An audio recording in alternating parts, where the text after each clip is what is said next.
ومن كان على أمر من أمور المسلمين فليتق الله فيهم.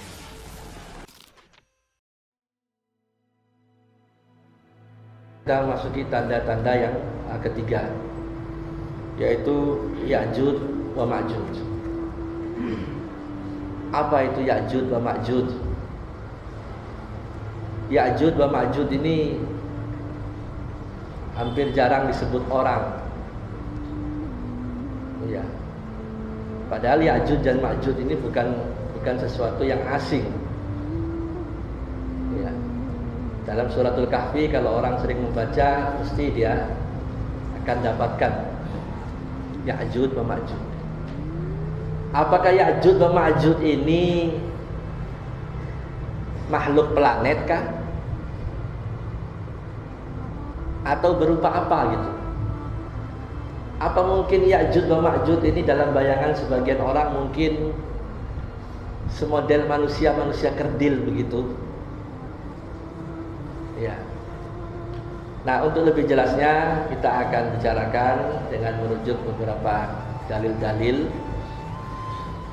Sebelum saya membicarakan Ya'juj wa Ma'juj, kalau hanya bersandar kepada tulisan daripada Syekh Yusuf Abdillah Al-Wabil, ya, jadi kalau hanya bersandar kepada tulisan Syekh Yusuf Abdillah Al-Wabil, sepertinya kisah Ya'juj dan Ma'juj ini masih belum terang. Maka saya setelah buka-buka, saya baca-baca, kisah ini baru tidak terkesan samar, baru terang benderang kalau kita lengkapi dengan kisah-kisah yang ada dalam Al-Bidayah wan Nihayah, karena sangat lengkap sekali. Ya. Jadi, Masya Allah, kitab Al-Bidayah wan Nihayah ini karya besar daripada Imam Ibnu Katsir. Yang paling terkenal itu dua. Karya beliau banyak, tapi yang paling terkenal, yang pertama yaitu Tafsir Quranul Azim, yang kedua Al-Bidayah wan Nihayah, yang membahas awal penciptaan, mulai bagaimana Allah menciptakan arsy, kursi, langit, bumi, angin, air, mana yang lebih dahulu diciptakan, bumi dan langit ataupun arsy, itu lengkap semua dibahas. Jadi sesuai dengan judulnya, yang awal, yang mula-mula muncul, dan yang akan terakhir. Jadi Al-Bidayah, jadi mulai dari awal penciptaan sampai bumi ini hancur, sampai hancurnya bumi ini. Jadi luar biasa, kitab itu sangat-sangat istimewa. Nah, saya berpikir kalau hanya bersandar kepada tulisan Syekh Yusuf Al-Wabil, saya periksa-periksa kurang terang benderang. Supaya lebih jelas, saya nukilkan dari Al-Bidayah wan Nihayah.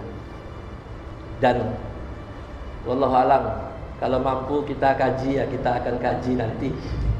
Tetapi kita ngaji kitabnya tulisan Syekh Yusuf Al-Wabil ini, saya ingat pertama kita membahas ini bulan 1 tahun yang lalu.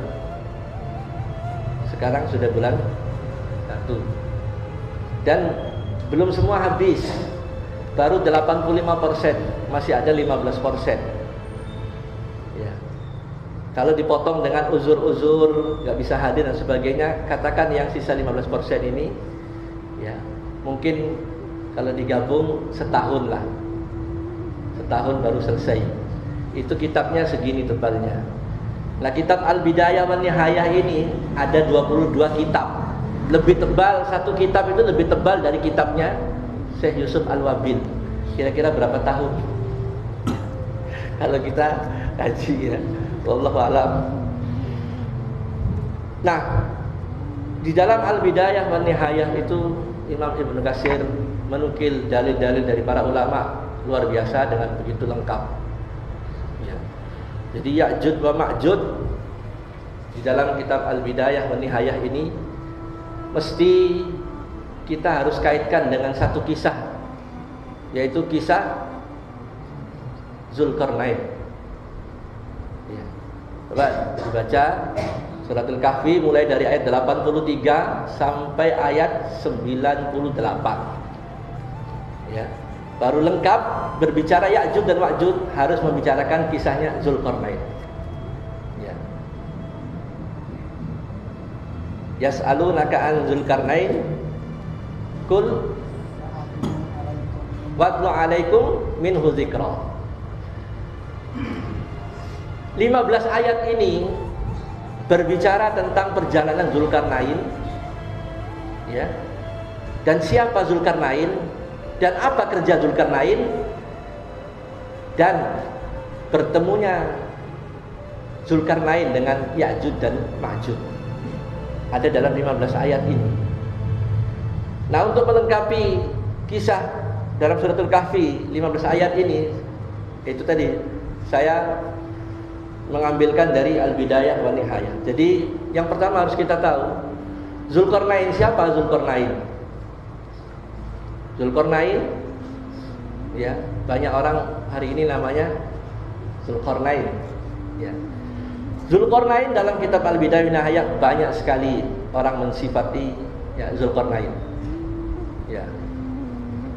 Zulkarnain, sebenarnya Zulkarnain ini bukan nama asli.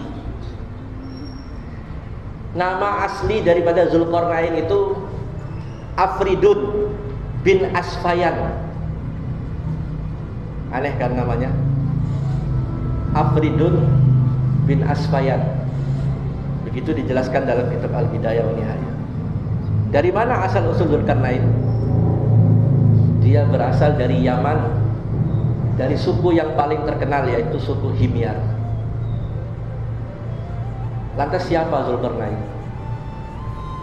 Zulkarnain ini kalau menurut sahabat Ibnu Abbas radhiyallahu anhu, Zulkarnain ini seorang yang soleh, dia bukan nabi, seorang yang soleh yang mempunyai kekuasaan dan Allah memberikan kekuatan dan kemampuan kepada Zulkarnain ini, sehingga dengan kekuasaan dan kemampuan yang Allah berikan ini, Zulkarnain ini dia bisa menguasai dua sisi terbit dan tenggelamnya matahari, timur dan barat. Ini juga kalau dalam istilah diistilahkan dua tanduk syaitan. Gitu. Nah, Zulkarnain ini Ibnu Abbas mengatakan dia mempunyai kekuasaan yang sangat luas, meliputi timur dan barat. Namanya tadi Afridun bin Asfayan. Ya. Dan dia seorang yang soleh, seorang raja yang soleh, kekuasaannya meliputi timur dan barat. Ya. Ini kalau menurut Ibnu Abbas radhiyallahu anhu.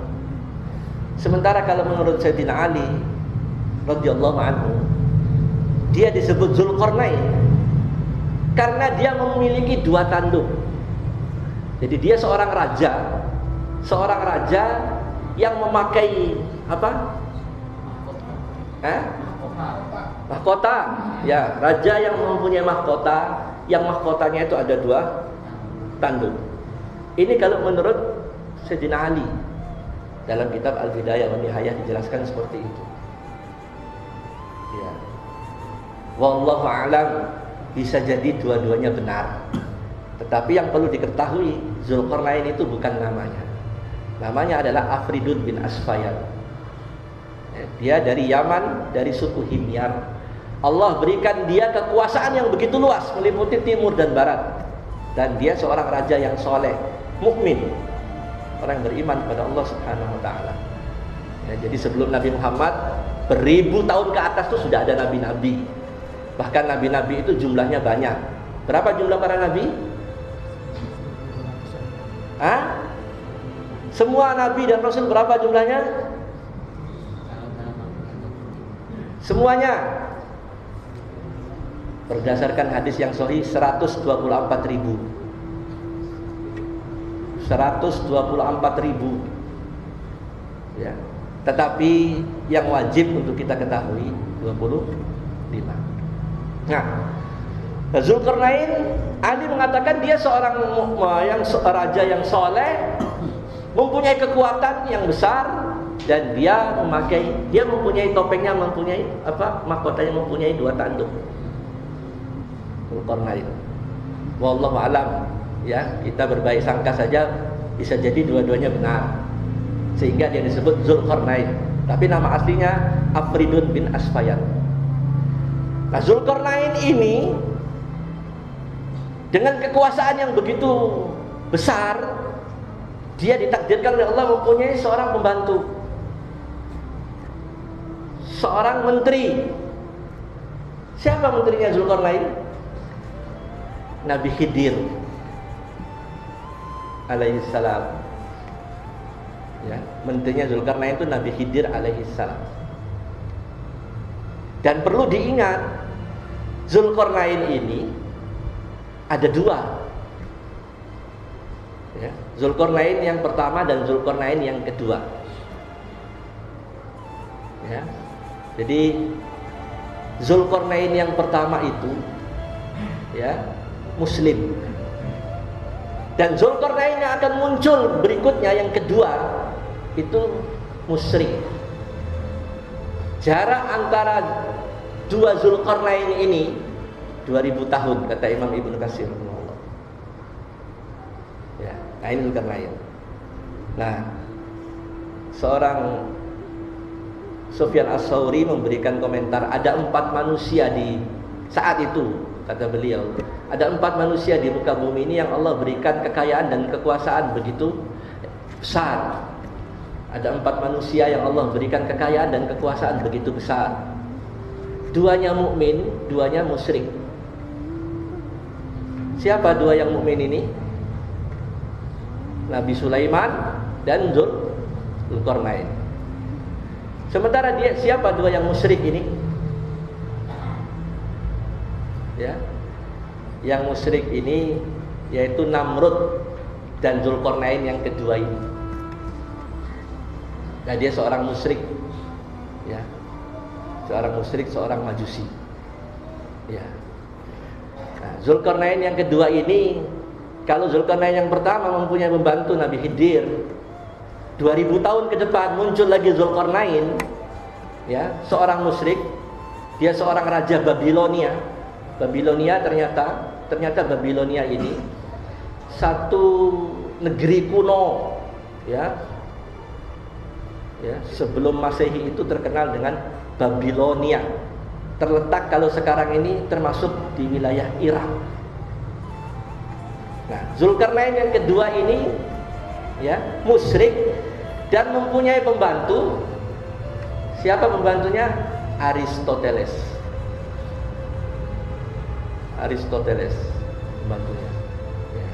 Nah, Aristoteles ini siapa? Dikenal biasanya. Ya? Dikenal ilmuwan. Ya, seorang ilmuwan. Ya. Nah, singkat cerita, Imam Ibnu Katsir panjang lebar menukilkan pendapat dari beberapa ulama bahwa ayat ini, 15 ayat ini Allah ceritakan perjalanan Dzulqarnain ketika menguasai negeri-negeri. Ya.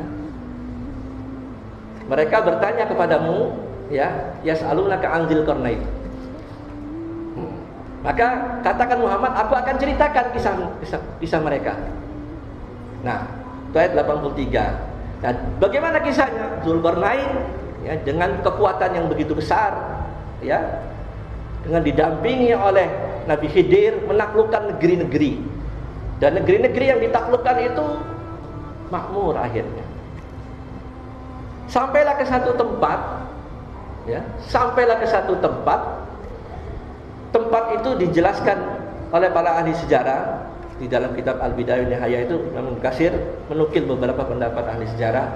Tempat itu terletak di antara 2 gunung. Ya, terletak di antara 2 gunung. Nah, ketika Dzulqarnain ini memasuki tempat itu, dia mendapati satu kaum. Ya, dia mendapati satu kaum yang kaum ini orang yang sangat kaum yang sangat terbelakang dan sangat miskin. Ya, kaum ini sangat terbelakang dan sangat miskin. Ketika Zulkarnain pasukannya masuk, dia dapati kaum itu sangat terbelakang, sangat primitif dan miskin sekali. Nah, ketika kaum ini merasa didatangi oleh raja dan raja ini bukan orang yang zalim, ternyata orang yang baik, maka kaum ini ya digambarkan oleh ahli sejarah, bahasa kaum ini sulit dipahami karena lain daripada bahasa yang pernah didapati ketika itu. Sampai begitu digambarkan dalam sejarah itu. Singkat cerita, kaum ini mengeluhkan kepada Raja Zulkarnain ini, dia selalu ditindas oleh satu kaum. Kaum ini sangat jahat, sangat bengis.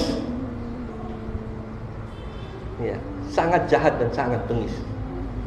Nah, kaum ini di waktu-waktu tertentu menjajah mereka, merampok mereka, membunuh mereka. Maka ketika Zulkarnain dan pasukannya datang, ini orang-orang lemah mengadu kepada Raja Zulkarnain. Dan mereka meminta, tolong buatkan untuk kami dinding,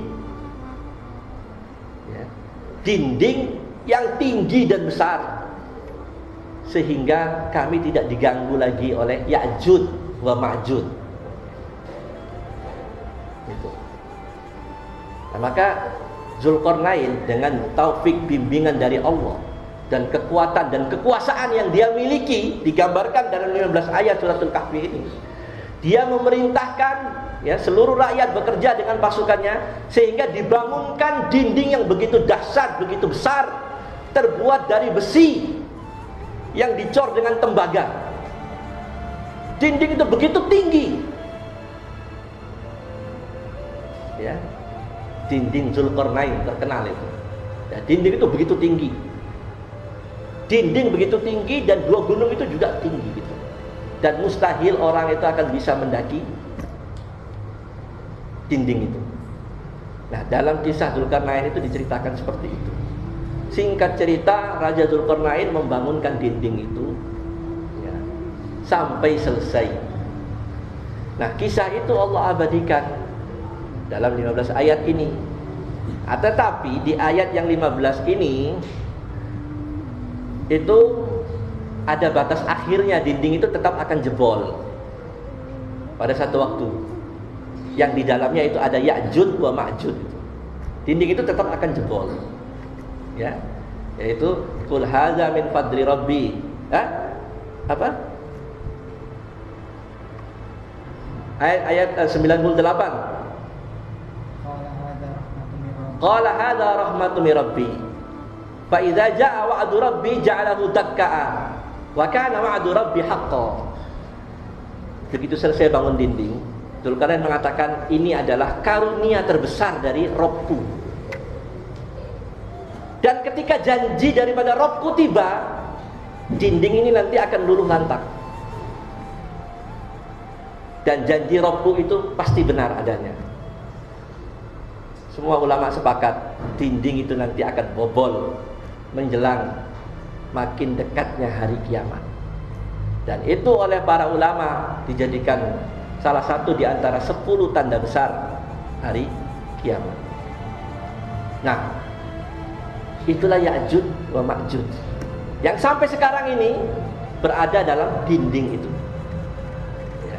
Nah, saya lanjutkan. Nah, Ya'juj dan Ma'juj ini modelnya seperti apa? Apakah dia manusia planet kah atau apa? Ya. Ada beberapa hadis yang menjelaskan, hadis-hadis sahih yang menjelaskan tentang ciri-ciri Ya'juj wa Ma'juj ya, dalam Al-Bidayah wa Nihayah. Tapi saya nukilkan satu saja.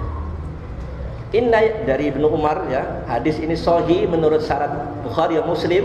Imam Zahabi juga mensahihkannya, diriwayatkan oleh Imam Al-Hakim dan At-Tabrani, dijelaskan oleh Ibnu Katsir seperti itu. Ya. Bahwa inna Ya'juj wa Ma'juj min Bani Adam. Ya'juj dan Ma'juj itu dari keturunan Adam. Ya. Dan mereka kalau Allah utus ya, idza ursilu ilaihim ilan nas liyafsidu ma'isyatahum. Kalau Ya'juj dan Ma'juj ini diutus menemui manusia, dia datang menemui manusia, dia pasti merusak kehidupan manusia. Ya. Dia akan merusak kehidupannya manusia. Ma'ayisahum, bukan ma'ayisahum, ya. Ya'juj dan Ma'juj itu dari keturunan Adam. Kalau dia diutus umpama bertemu manusia, dia mesti merusak manusia. Jadi jelas, ini salah satu, masih ada hadis lain lagi yang semakna dengan ini. Jadi di awal hadis itu inna ya'juj wa ma'juj min bani Adam. Kita ini siapa? Bani Adam. Ya. Sesungguhnya Ya'juj dan Ma'juj itu dari Bani Adam. Nah kalau dia diutus menemui manusia, dia mesti membuat kerusakan, merusak manusia. Itulah oleh karena itu di benteng, di penjara di satu benteng, ya. Nah, itu Ya'juj Ma'juj. Nah, ada pendapat-pendapat dari beberapa ahli, ya. Termasuk ada satu pendapat, dan pendapat ini dibantah oleh beberapa ulama. Imam Ibnu Katsir membantah bahwa ada yang mengatakan, ya, Ya'juj wa Ma'juj ini Nabi Adam alaihi salam pada satu hari tidur terus bermimpi, ya, mimpi basah, ihtilam. Nabi Adam tidur bermimpi, mengeluarkan nutfah, mani, dan maninya itu jatuh ke tanah. Tanah yang terkena maninya Nabi Adam inilah yang dikatakan menjadi asal usul daripada Ya'juj wa Ma'juj. Begitu dijelaskan dalam Al-Bidayah wa Nihayah. Ini satu pendapat daripada Al-Imam Abu Zakaria An-Nawawi, pendapatnya Imam Nawawi. Tetapi mayoritas ulama dengan berbagai dalil yang ada, termasuk Imam Ibnu Katsir, membantah ini. Karena dia tidak punya dalil yang kuat, sangat lemah, bertentangan dengan hadis-hadis sahih. Ya. Jadi pendapatnya Imam Nawawi ini dibantah hampir oleh seluruh ulama ahli hadis, tidak benar. Jadi dia bukan dari maninya Nabi Adam yang kemudian kena tanah, kemudian muncul tumbuh menjadi Ya'juj dan Ma'juj, itu tidak benar. Ya. Nah, yang benar Ya'juj wa Ma'juj ini dia dari keturunannya Nabi Adam, ya. Dari anak beranak keturunan Nabi Adam sampai Nabi Nuh, ya. Jadi dari nasabnya Nuh alaihissalam, ya. Dari nasabnya Nabi Nuh alaihissalam, Ya'juj wa Ma'juj itu. Nabi Nuh alaihissalam punya 3 anak, ya, Sam, Ham, dan Yafis. Ya, anak Nabi Nuh ini Sam, Ham, dan Yafis. Sam ini adalah nenek moyangnya bangsa Arab. Sam. Sementara yang Ham ini nenek moyangnya orang berkulit hitam. Ya, orang disebut di situ orang, ya. Jadi Sam, Ham. Sam ini nenek moyangnya orang Arab. Ya. Sementara Ham nenek moyangnya orang berkulit hitam. Sementara yang satu lagi Yafis. Yafis inilah nenek moyangnya orang-orang yang kemudian belakang hari dikenal dengan orang-orang Turk. Ada satu bangsa namanya Mongol. Orang Mongol itu disebut juga orang-orang Turk yang sekarang terkenal dengan Turki.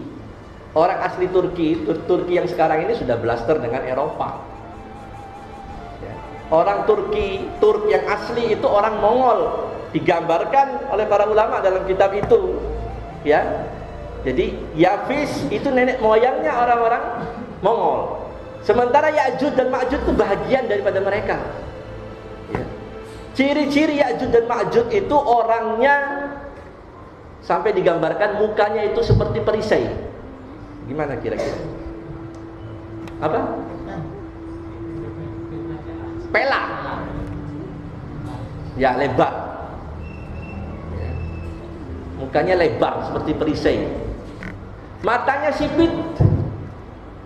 Ya, matanya sipit, kulitnya kemerah-merahan, rambutnya pirang, dahinya lebar. Nah, ciri-ciri fisik itulah yang disebut oleh para ulama dalam kitab itulah ciri-ciri daripada keturunan Ya'juj wa Ma'juj. Yang dari nasab ke atasnya dia anak daripada Yafid, anak daripada Nabi Nuh. Sedangkan Nabi Nuh juga keturunannya dari Nabi Adam. Jadi kesimpulannya, yang saya tidak mungkin bahas semua, karena kalau kita bahas itu semua, dan memang bukan tempatnya ya, saya nukilkan saja, dan ini insyaallah sahih ya, tidak diragukan lagi karena kitab sandarannya jelas gitu ya. Jadi Ya'juj dan Ma'juj ini dia manusia dari keturunan Adam, bukan manusia planet, bukan manusia yang aneh-aneh. Tetapi kata Imam Ibnu Katsir, dia merupakan manusia, model manusia yang bengis dan jahat. Ya, model manusia bengis dan jahat. Yang ketika zaman dijumpai oleh Dzulkarnain, kerjanya merampok dan membunuh. Kaum yang paling dekat dengan tempat Ya'juj dan Ma'juj itulah yang dijumpai oleh Dzulkarnain, yang kemudian mereka meminta tolong untuk dibangunkan dinding. Nah, setelah dinding itu dibangun, ayat 98 surat Al-Kahfi itu Dzulkarnain memuji Allah, ya. Hada rahmatun min rabbi fa idza jaa wa'du rabbi ja'alahu dakka wa kana wa'du rabbi haqqan. Ini adalah karunia setelah benteng itu selesai. Ini adalah karunia dari Rabbku. Dan janji Rabbku itu pasti terjadi, bahwa benteng yang kokoh yang terbuat dari besi yang dicor dengan tembaga itu akan hancur pada satu waktu. Dan janji Tuhan itu yang benar. Semua ulama ya berkomentar dinding itu pasti akan bobol. Dan ketika dinding itu bobol, keluarlah manusia-manusia bengis. Ya, jadi mereka beranak pinak di benteng itu di antara dua gunung di satu wilayah, dikurung tidak bisa keluar. Ya, tapi mereka pasti akan keluar. Ya, nanti saya sampaikan di pertemuan yang berikutnya. Pasti akan keluar mereka. Dan ketika mereka keluar, itu menandakan sudah semakin dekatnya datangnya hari kiamat. Jadi jangankan orang sekarang, ya maaf ya namanya manusia. Ya, seorang Imam Nawawi saja punya pendapat seperti itu. Imam Nawawi mengatakan seperti itu. Dia berasal dari maninya Nabi Adam yang bercampur tanah, muncullah Ya'juj wa Ma'juj. Bahkan kata Ibnu Katsir, ini sama sekali nggak punya argumentasi. Begitu komentar Ibnu Katsir. Dan sangat bertentangan dengan hadis-hadis sahih yang banyak. Dan hampir seluruh ulama membatalkan ini. Jadi Ya'juj wa Ma'juj ini dia manusia, hanya saja mungkin tampilannya mungkin ya dengan kita ini tentu berbeda. Dan itu wajar. Kita juga dengan orang-orang Afrika sama nggak? Berbeda. Terlalu jauh kalau orang Afrika. Kita saja dengan orang suku Dani, orang suku Dani berbeda. Kita heran melihat orang suku Dani masih pakai koteka. Itu kan terjadi di zaman kita sekarang. Ada dan nyata terjadi. Maka kenapa tidak?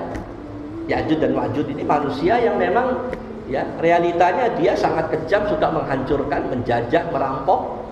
Ya, dan sekarang ini sedang dikurung, dan pada satu waktu dia pasti akan keluar dari kurungan ini. Dan ketika dia keluar, itulah tanda-tanda kiamat semakin dekat. Ya. Nah, jadi kisah Ya'juj dan Ma'juj ini tertulis juga dalam 15 ayat dalam suratul Kahfi.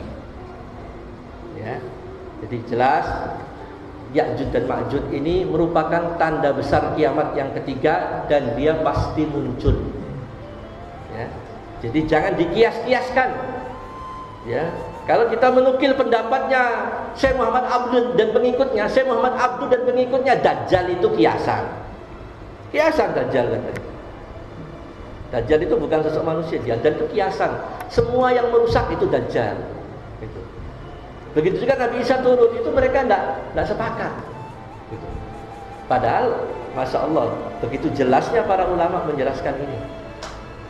Ya, jadi itulah tanda besar ketiga ya yang akan muncul, yaitu munculnya Ya'juj dan Ma'juj. dan dia adalah keturunan Bani Adam, anak turun daripada Nuh alaihissalam, dari garis anaknya yang bernama Iyafits. Dan Ya'juj dan Ma'juj dikurung ya dalam satu benteng yang dibuat oleh ya Zulkarnain. Itulah kisah Zulkarnain.